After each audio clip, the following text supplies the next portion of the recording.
안녕하세요. 다시 만나뵙게 돼서 반갑습니다. 아마 영상을 쭉 보셨다라면 앞에 이 말이 계속 반복이 될 거예요. 여러분들의 구독과 좋아요는 저한테 많은 힘이 된다라고요. 굳이 다시 말씀 안 드리겠습니다. 눌러주세요, 그냥. 네, 눌러주세요. 네, 이번에는 기 작성한 모델링에 대해서 재질과 색상 그리고 속성을 확인하는 방법들에 대해서 알아보도록 하겠습니다. 우선 알아보기 전에요. 사각형 관에 꽂는 커넥터 부품입니다. 모델링 된 걸 좀 한번 확인해 볼까요? 돌출 명령 기본 박스를 시작으로 돌출이 쭉 작성이 되고 있습니다. 네, 제가 돌출 부분에서 말씀드렸던 것처럼 돌출은 진짜 많은 명령들에 사용이 되고 있어요. 마감으로는 목다개와 목각기가 들어갔고요. 돌출을 위해 커트, 그 다음에 또 작업화면 만들고 미러를 명령을 통해서 밑에 미러를 시켰네요. 또 돌출, 그 다음에 못따기까지 되어 있습니다. 여기 적용되어 있고 아마 이쪽은 반대가 한번 해버렸네요. 돌출 명령으로. 네, 그렇죠. 자, 이런 3웨이 커넥터인데요. 얘에 대한 재질은 중간에 일반이라고 하는 탭에서 진행을 할 수가 있습니다. 플라스틱 계열, 강철 계열, 구리, 그 다음에 목재, 알루미늄, 철, 티타늄 등등의 사전 정의된 재질로 정의를 내릴 수가 있어요. 만약 얘가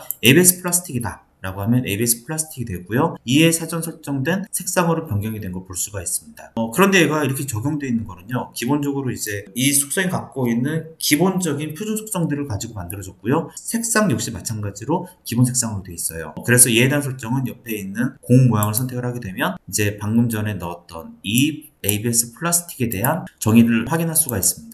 마우스 오른쪽 버튼 눌러서 편집을 누르게 되면요. 보시는 것처럼 이제 모양은 어떤 걸로 하겠다. 플라스 솔리드의 무광, 색상이 부여가 되어 있고요. 물리적에서는 동작은 등방성으로 기열과 영팽창 개수, 그리고 기계에서는 탄성 개수와 전단 개수, 밀도 등등이 사전 정의가 되어 있습니다. 이러한 데이터들을 이용해서 이제 해석을 할 때 사용을 할 수도 있고요. 실제 이 부품의 질량도 확인할 수가 있습니다. 그러면은 이번에는 다른 재질로도 한번 바꿔볼까요? 자, ABS 플라스틱인데요. 금이 있네요. 금색, 금이 있네요. 자, 금으로 변경이 됐고요. 이번에 금의 물리적인 재질 한번 확인해 볼까요? 편집에서 들어가 보면 자, 밀도 값이 아까 플라스틱은 1.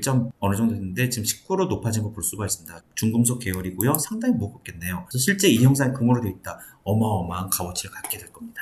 그 다음에 이제 재질을 부여하고 나면은 다시 ABS 플라스틱 바꿀 거고요. 색깔을 바꿀 수도 있는데요. 보통 이런 경우에는 검은색을 많이 쓰고 있죠. 자, 옆에 클릭을 하게 되면 다른 색깔, 매끄러운 검은색, 빨간색, 밤나무 등등의 여러 색상들을 설정을 할 수가 있습니다. 자, 이 중에서 저는 검은색 한번 선택해 볼게요. 진짜 검은색이 나왔습니다. 실제 커넥터 같죠? 이런 형태로 이제 재질과 색상을 부여를 할 수가 있는데요. 실제 그럼 이 부품이 갖고 있는 무게를 한번 확인을 해보도록 하겠습니다. 그 부분은 속성에서 진행을 할 수가 있고요. 여기 브라우저 쪽에 그 맨 위에 이 부품 이름에서 마우스 오른쪽 버튼을 누르면 iProperty가 있습니다. 그러면 속성창이 나타나고 이 파일에 대한 속성을 확인할 수가 있고요. 또 다른 방법으로는 하단에 탭에서 마우스 오른쪽 버튼 Property 접근이 가능하죠. 메뉴에서도 iProperty가 있으니까 한번 찾아보세요. 자, 지금 속성창을 보게 되면은 요약에서는 제목은 뭐고 누가 작성했는지, 회사 이름은 무엇인지 볼 수가 있고요. 프로젝트에서는 이 파일에 대한 부품 번호도 부여할 수가 있습니다. 그 다음에 비용센터, 추정 비용 어느 정도 되는지 입력할 수도 있고요. 상태에서는 이제 승인에 대한 단계도 지정할 수가 있습니다. 사용자 속성도 만들어서 넣을 수가 있어요. 그 다음에 이제 물리적을 보게 되면 저희가 ABS 플라스틱으로 지정을 했었죠. 이에 따른 밀도 값이 적용이 되어 있고요.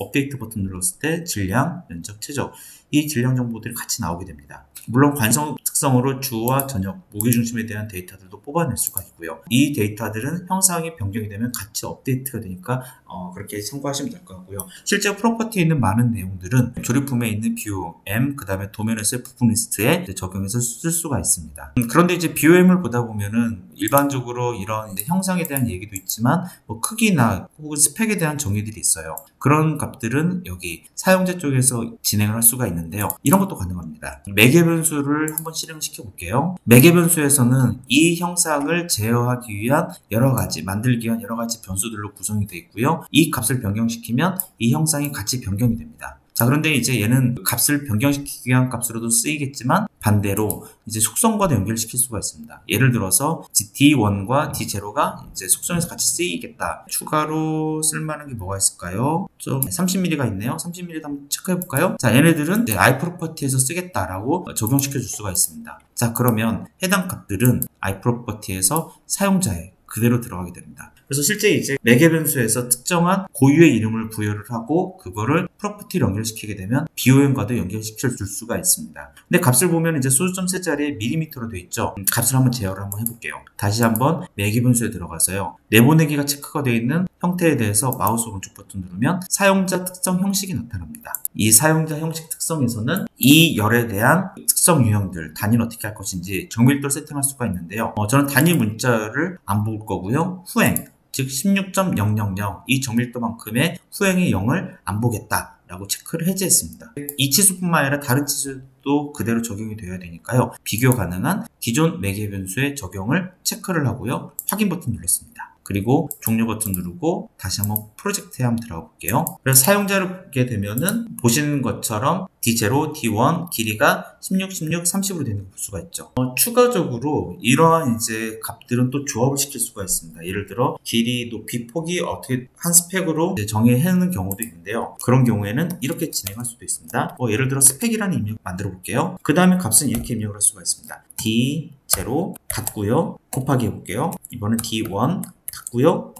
곱하기는 X자로 했습니다. 길이라고 입력을 해볼게요. 그리고 닫고 엔터키 쳐보겠습니다. 그럼 스펙이라는 사용자 변수가 만들어졌고요. 자, 이 값이 이렇게 적용이 되어 있는데요. 적용 버튼 누르면 16 곱하기 30으로 나와 있는 걸 볼 수가 있습니다. 이런 것처럼 매개 변수에 있는 값들은 프로퍼티에도 그대로 쓸 수가 있고요. 이 프로퍼티들은 이와 같이 조합을 통해서도 만들어줄 수가 있습니다. 최종적으로는 조립부의 BOM에 스펙이라고 하는 사용자 매개 변수를 만들게 되면 이 값을 그대로 적용시켜서 볼 수가 있겠죠. 네, 이런 이제 속성 정의는 상당히 중요한 부분들입니다. 이 내용들이 조립부품과 어떻게 연계가 되는지는 향후에 이제 BOM과 도면에 대해서 추가로 설명드리도록 하겠습니다.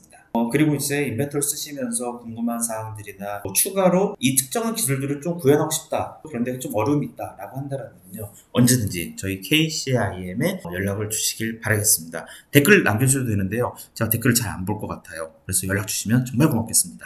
자, 도움이 되셨다면 구독 그리고 좋아요는 꼭 부탁드리겠습니다. 감사합니다.